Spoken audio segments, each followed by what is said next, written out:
पूरे देश में E20 को लेकर बवाल मचा हुआ है। दुनिया E20 पर कहां खड़ी है, क्या भारत सही रास्ते पर जा रहा है या फिर जल्दबाजी कर बैठा है, इस पूरे मामले की हम पड़ताल करेंगे।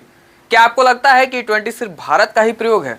अन्य देशों में इसकी क्या स्थिति है? क्या पूरी दुनिया पहले ही इस रास्ते पर चल चुकी है? अगर ब्राजील 50 साल से इथेनॉल मिला पेट्रोल इस्तेमाल कर रहा है, अगर अमेरिका दशकों से इथेनॉल ब्लेंडिंग कर रहा है और अगर यूरोप भी बायोफ्यूल को बढ़ावा दे रहा है, तो फिर भारत में इतना हंगामा क्यों मचा हुआ है? क्या भारत सही दिशा में बढ़ रहा है या दुनिया से कुछ सीखना भारत को अभी भी बाकी था? आज हम भारत की ही नहीं पूरी दुनिया की कहानी लेकर के आए हैं, क्योंकि किसी भी नीति को समझने का सबसे अच्छा तरीका होता है उसे दुनिया के आईने में देखना, उसकी वास्तविक परिस्थिति को समझना। तो शुरुआत करते हैं ब्राजील से। ब्राजील दुनिया का सबसे बड़ा एथेनॉल मॉडल जिसके पास है। 1970 का दशक पूरी दुनिया तेल संकट से जूझ रही थी, तेल की कीमतें आसमान छू रही थीं। तब ब्राजील ने एक बहुत ही बड़ा फैसला लिया, विदेशी तेल पर निर्भरता कम करने का। सरकार ने गन्ने से बनने वाले एथेनॉल पर बड़ा निवेश किया और आज ब्राजील दुनिया के सबसे सफल बायोफ्यूल मॉडल्स में गिना जा रहा है। वहाँ सामान्य पेट्रोल में लगभग 27% एथेनॉल मिश्रण वर्षों से होता आ रहा है और लाखों फ्लेक्स फ्यूल व्हीकल्स ऐसे हैं जो पेट्रोल से लेकर लगभग शुद्ध एथेनॉल तक पर चल सकते हैं। लेकिन यही सबसे बड़ा अंतर है, ब्राजील ने पहले वाहनों को बदला, उसके बाद ईंधन को बदला। यानी कि पहले इंजन और ईंधन, उसके बाद दोनों साथ साथ विकसित होते चले गए। अब चलते हैं थोड़ा अमेरिका की ओर। अमेरिका दुनिया का सबसे बड़ा एथेनॉल उत्पादक देशों में शामिल है। वहाँ सबसे सामान्य ईंधन E10 है, कई राज्यों में E15 तक उपलब्ध है और फ्लेक्स फ्यूल वाहनों के लिए E85 भी वहाँ मिलता है। लेकिन हर वाहन में E85 नहीं भरा जा सकता। पेट्रोल पंप पर स्पष्ट लेबलिंग की जाती है। वाहन निर्माता बताते हैं कि कौन सा मॉडल किस ईंधन के लिए बना हुआ है, यानी उपभोक्ता के पास पर्याप्त जानकारी भी होती है और उसके पास विकल्प भी मौजूद होता है। अब थोड़ा यूरोप की कहानी भी जान लेते हैं। यूरोप की कहानी थोड़ी सी अलग है। यूरोप के कई देशों में E5 और E10 जैसे मिश्रण लंबे समय से उपलब्ध हैं। कई देशों ने वाहनों की तैयारी, ईंधन मानक और उपभोक्ता जागरूकता तीनों को साथ लेकर आगे कदम बढ़ाया। यानी कि सिर्फ नीति ही नहीं, पूरी व्यवस्था को बदलने का प्रयास किया गया। अब सवाल जरा भारत पर, भारत कहाँ खड़ा है? हमारे देश ने कुछ ही वर्षों में इथेनॉल ब्लेंडिंग को लगभग 1-2% से बढ़ाकर 20% के लक्ष्य तक पहुंचा दिया।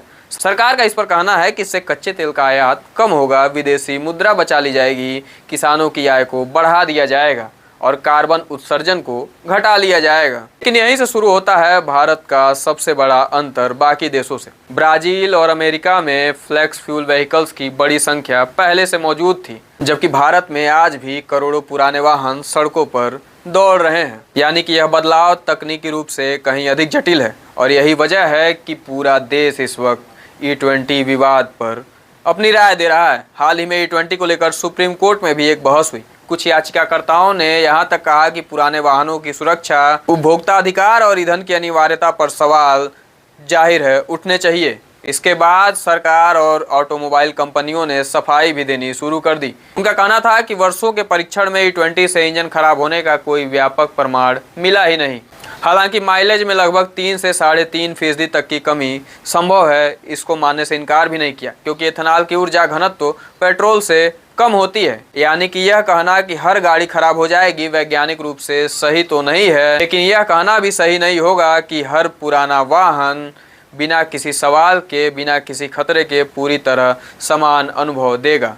सबसे बड़ा सवाल, क्या भारत जल्दबाजी कर बैठा या सही समय है? ऊर्जा विशेषज्ञ इस पर कहते हैं कि भारत के सामने फिलहाल 2 बड़ी चुनौतियां मौजूद हैं। पहली कि हर साल बढ़ता तेल आयात, पर्यावरणीय संकट। अगर भारत वैकल्पिक ईंधन नहीं अपनाता तो भविष्य में ऊर्जा सुरक्षा और महंगी हो सकती है। लेकिन दूसरी ओर उपभोक्ताओं की भी जिम्मेदार मांग है। अगर नीति बदले तो जानकारी भी समय से पहले मिले, अगर नया ईंधन आए तो वाहन मालिकों को स्पष्ट मार्गदर्शन मिले। अगर भविष्य E20 का है तो वर्तमान के करोड़ों वाहन मालिकों को अस्पष्टता में क्यों छोड़ दिया जाए?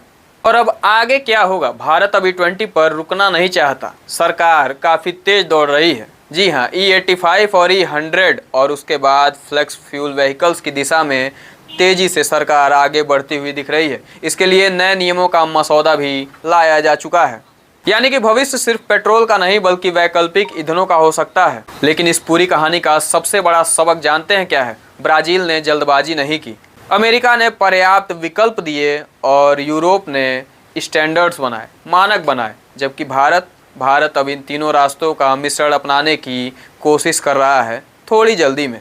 सवाल यह नहीं कि E20 सही है या गलत, सवाल यह है कि क्या भारत तकनीक, उपभोक्ता और नीति इन तीनों के बीच सही संतुलन बना पाएगा, क्योंकि ऊर्जा क्रांति सिर्फ सरकार नहीं करती, उसे सफल वहाँ की जनता बनाती है। और जनता का भरोसा तभी बनता है जब हर सवाल का जवाब तथ्यों से दिया जाए, न कि सिर्फ दावों से। तो अगली बार जब आप पेट्रोल पंप पर जाइएगा तो सिर्फ पेट्रोल मत भरवाइएगा, जानकारी के साथ, पुख्ता सबूतों के साथ, क्योंकि आने वाले वर्षों में आपकी गाड़ी का ईंधन ही नहीं, भारत की ऊर्जा नीति भी बदलने वाली है। ज़रूरत है आपको सही जानकारी की और सरकार को थोड़ा सा जागरूकता और बढ़ाने की और अपनी रफ्तार को थोड़ी धीमे करने की, ताकि सड़कों पर दौड़ रहे लाखों करोड़ों पुराने वाहन अपने आप को अपग्रेड कर सकें और पेट्रोल पंपों पर शुद्धता मापन के तौर तरीकों को और दुरुस्त किया जा सके।